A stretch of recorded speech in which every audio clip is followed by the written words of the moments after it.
आप देख रहे हैं रियल एक्सप्रेस। मैं नदीम अहमद शेख और आज हमारे साथ बात करने के लिए मौजूद हैं मशहूर समाज सेवी और दिल्ली प्रदेश के कद्दावर नेता वसीम अहमद गाजी साहब। सर आपका स्वागत। आपका शुक्रिया। गाजी साहब, देश की राजनीति को आपने बड़े करीब से देखा है। देखा गया है कि जब वीपी सिंह प्रधानमंत्री थे आप उनके करीबी लोगों में माने जाते थे। आपने मुलायम सिंह यादव के साथ काम किया, आपने अखिलेश यादव के साथ काम किया। आज जो है आप शिवपाल यादव के बड़े ही करीबी माने जाते हैं। उनकी पार्टी के आप दिल्ली में उनकी पार्टी का पूरा कार्यभार संभालते हैं। तो जिस तरह से देश में डीजल और पेट्रोल की कीमतें दिन ब दिन बढ़ती जा रही है, हाहाकार मचा हुआ है, लेकिन सरकार है कि उस मुद्दे पर बात करने को भी राज़ी नहीं है। तो इस पर आप क्या कहेंगे? पहली प्रतिक्रिया आपकी क्या है? देखिए, अकबर बादशाह से लेके और मनमोहन सिंह तक इतिहास गवाह है कि जिस हुकूमत के, जिस वज़ीर आज़म के एडवाइज़र, सलाहकार जितने अच्छे होंगे वो उतना ही अच्छे से हुकूमत चला सकते हैं। जहाँ तक पेट्रोल की बात है तो मैं आपको बता रहा हूँ कि इस वक्त हाहाकार मची पड़ी है। लोग बर्बाद हो रहे हैं। ट्रक वाले अपने ट्रक के इंस्टॉलमेंट नहीं दे पा रहे हैं। किसान खेती नहीं कर पा रहा है, डीजल इतना महंगा हो गया है। और हमने वज़ीर आज़म हिंद से कहा था कि जब आप जीएसटी ला रहे हैं तो आप इसको जीएसटी में पेट्रोल को डाल देते, बात ख़त्म हो जाती। और जो हाईएस्ट स्लैब था जो जीएसटी का, आप उसमें डाल देते, आप 28% में डाल देते। लेकिन हो क्या रहा है कि हुकूमत ने अब जनता को सिटीजन नहीं समझ रहे हैं, ये प्रजा समझ रहे हैं, ये अपना गुलाम समझ रहे हैं। और एक आदेश आ गया, एक ऑर्डर आ गया, उसको नाफिज ज़बरदस्ती कर रहे हैं। और अगर जनता कोई उसमें मुतालबा कर रही है तो बेतुके जवाब दे रहे हैं। कह रहे हैं साहब जो पेट्रोल है ये तो बाज़ार के रेट से चलता है। अरे भाई, बाज़ार के रेट से तो चलता है तो इस वक्त तो सबसे ज़्यादा पेट्रोल की हालत ख़राब है। इतना सस्ता पेट्रोल है कि हमें 23 रुपये में कॉस्ट पड़ रहा है। आप 23 रुपये और लगा दीजिए तो 46 रुपये में, लेकिन आपने एक्साइज लगा दी।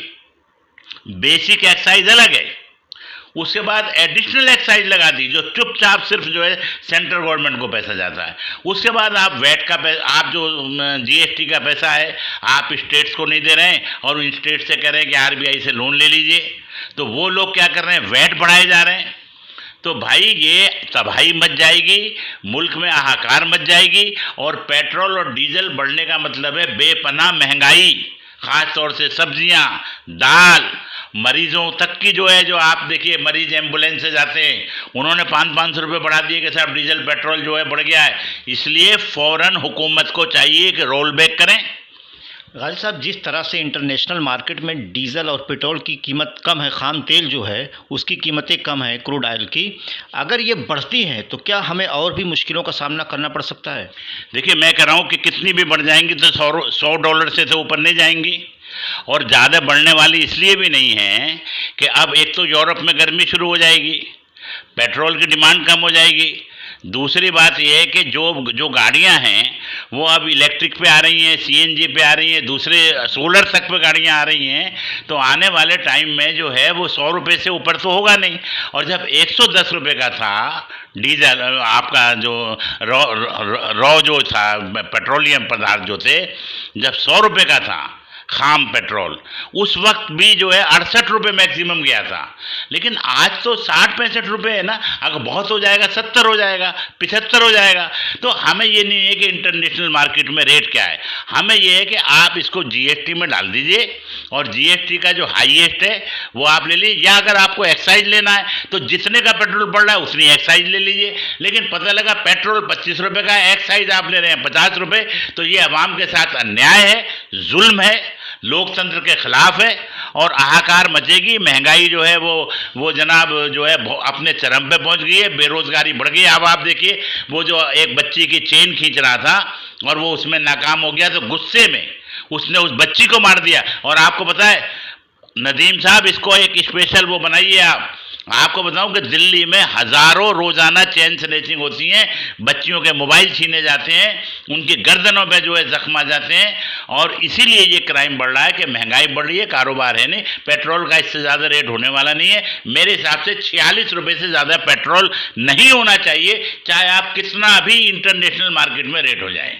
काजी साहब, 5 राज्यों में चुनाव हो रहे हैं, लेकिन अगर देखा जाए तो दिल्ली की सरहद पर चारों तरफ से किसान बैठे हुए हैं, और दूसरी चीज़ पेट्रोल की कीमतों को लेकर देश में हाहाकार मचा हुआ है। तो बीजेपी किन मुद्दों के साथ इन 5 राज्यों में चुनाव लड़ेगी? देखिए, बीजेपी का जो है वो कोई मुद्दा नहीं है, और बीजेपी जो है वो कहीं इलेक्शन में जीतने वाली नहीं है, और किसान जो है वो बहुत ही परेशान। देखिए, एक तरफ एमएसपी किसान मांग रहा है, भाई आप एमएसपी क्यों नहीं दे देते हैं?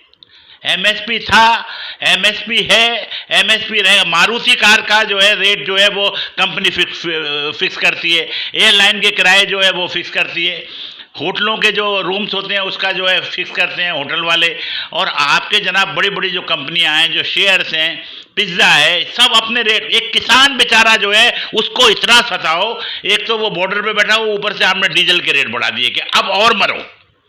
तो इसलिए कहते हैं कि भाई देखिए, जो इलेक्शन जो होने वाले हैं इनके पास कोई मुद्दा नहीं है, वो इनके मुद्दे हैं कि साहब वो राम मंदिर इनका मुद्दा है, हमने जो है वो 70 साल में नेहरू जी ने ये नहीं किया, हमने ये किया, और 5 स्टेट में से ये कहीं जीत नहीं रहे हैं।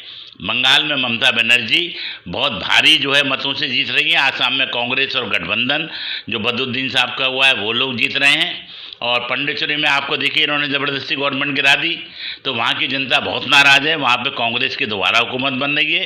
केरला में तो आप जानते हैं इनका खाता ना खुला है ना खुलेगा, तो इसलिए इनका मुद्दा कुछ नहीं है।